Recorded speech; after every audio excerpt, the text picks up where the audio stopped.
শৰ্মাই ক'লে চৰকাৰী হাইস্কুলসমূহক ডন বস্ক আৰু ছেণ্ট মেৰিজৰ দৰে গঢ়ি তোলা হ'ব।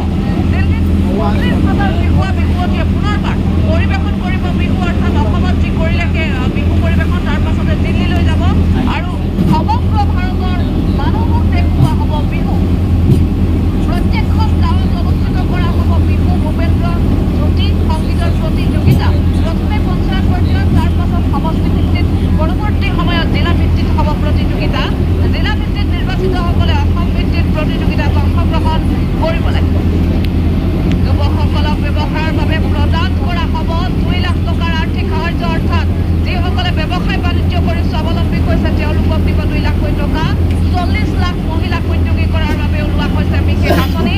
অক্টোবৰ মাহৰ পৰা এই 3টা বিশেষ কাম কৰিব। অক্টোবৰৰ পৰা কৰিব, 2023 অক্টোবৰৰ পৰা কৰিব। 2 অক্টোবৰত 1 কোটি গছ পুলি ৰোপণ কৰিব ৰাজ্য চৰকাৰৰ অধীনত, আৰু গছ পুলি ৰোপণ কৰিলে চৰকাৰে প্ৰদান কৰিব মাননি,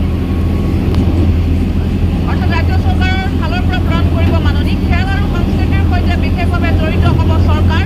ডিব্ৰুগড়ত কালিৰ দিনটোত এই বৃহৎ ঘোষণা কৰিছে হিমন্ত বিশ্ব শৰ্মাই। মুখ্যমন্ত্ৰীগৰাকীয়ে বিভিন্ন সময়ত বিভিন্ন মন্তব্য প্ৰদান কৰি আহিছে।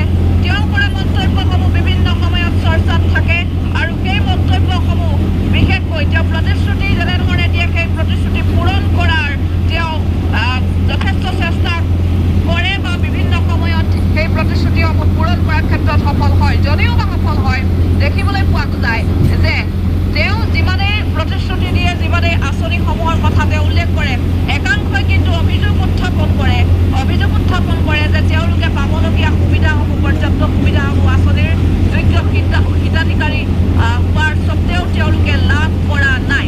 ৰাজ্যৰ মুখ্যমন্ত্ৰী ডক্টৰ হিমন্ত বিশ্ব শৰ্মাক অনুৰোধ জনাই যে তেওঁলোকে কিয় এই সুবিধাসমূহ লাভ কৰা নাই, তেওঁলোকৰ সুবিধাসমূহ পোৱাৰ ক্ষেত্ৰত সহায় কৰক।